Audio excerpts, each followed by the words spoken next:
From the Detroit Free Press, I'm Robin Chan with today's Voice Briefing. It's Thursday, March 20th, 2025.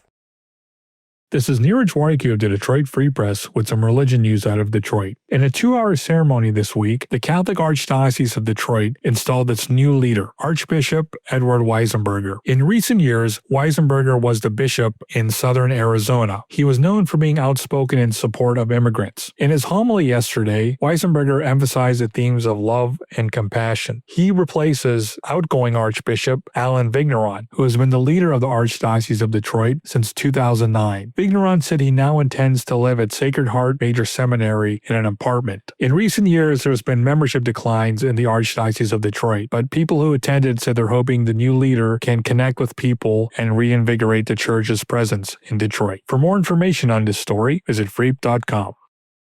I'm Dave Boucher with the Detroit Free Press. Multiple investigations involving the financial practices of a beloved Corktown community group spurred a fierce and ongoing internal feud, one that ultimately led Gaelic League of Detroit leaders to oust a former president. Eileen Purcell pushed for change after questions arose about collecting money at the league during the 2024 St. Patrick's Day Parade in Detroit. Ultimately, there was a forensic audit, but the review did not stop there. The Michigan State Police and the Michigan Liquor Control Commission are also looking at the club. Other league leaders say Purcell is biased. They argue her skepticism of finances and her former colleagues is overblown. Instead, they promise the league is headed in the right direction. The outside audit found a slew of potential issues ranging from basic budgeting questions to possibly $125,000 missing. Auditors warned if league leaders did not take action, the club could risk losing its tax-exempt status. Other leaders thought the league may lose its liquor license as well, a potentially staggering blow for a club that relies heavily on bar sales. This is all part of a systemic problem, said Purcell, who served as league president in 2024. She believes a so-called posse of plastic patties is taking advantage of the Irish community in Metro Detroit. New league president Kathleen O'Neill says she's wrong, while longtime leader Jesse Anaya said Purcell is evil. The infighting grew throughout 2024. Eventually, Purcell went to a judge and obtained a personal protection order after she said she was threatened by a fellow member. But she never wanted to leave her volunteer leadership role, even after many members called on her to resign. Purcell thinks a reckoning is coming at the league. The club's ultimate fate remains unknown.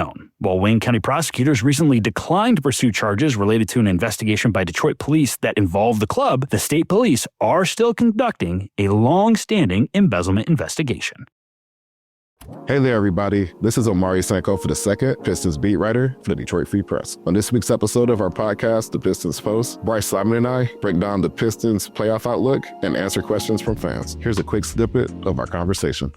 I feel like the Pistons are exactly where they were like this time last week, where, it's like 6th seed, Indiana's 5th, and then Milwaukee's 4th. But that could be shaken up a lot. Like that's, far from settled. And that's actually like a really nice thing, I think, for this team to chase at this point, right? Like you've already essentially got the postseason wrapped up, but to be able to even have a window to get home court advantage, I think it's still like, you say that out loud and it's like, wow, right? Like that's a really big improvement. So being 2 games out, like I think this is going to be the most fun like last month of basketball in a while, just given that this is going to feel like the pre-playoffs essentially. Like all 3 of these teams can't take any nights off. I don't want them to get home court advantage because they play better on the road according to their win-loss record. And sorry, everybody in Detroit, I know I don't get to go to the games anyway, so I don't care. Like that's selfish of me. I understand. I want them to win because then we get to break down more stuff. We were talking about before the podcast, like, bro, like if they make the when they make the playoffs and they're in a series with the Pacers, maybe we can get Caitlin Cooper to come over, record with us. If they're playing the Knicks, maybe we can bring James Edwards on or my guy Andrew Claudio. Like, you know how much fun it's going to be to talk through a playoff series for this team? So for me, selfishly, I don't care where they play. And based on the record, there might be a better chance. I actually do think they play better on the road. I think it's because the vibes are so, like, I think teams that have vibes like this play better on the road because they like build around each other, like they insulate each other and they take great pride into going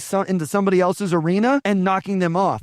You can hear that full conversation in this week's episode of The Pistons Post, which is available wherever you listen to podcasts. And as always, you can find our latest coverage on freep.com/sports.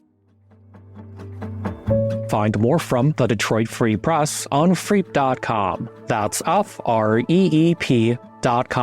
Thank you for listening, and you'll hear more from us tomorrow.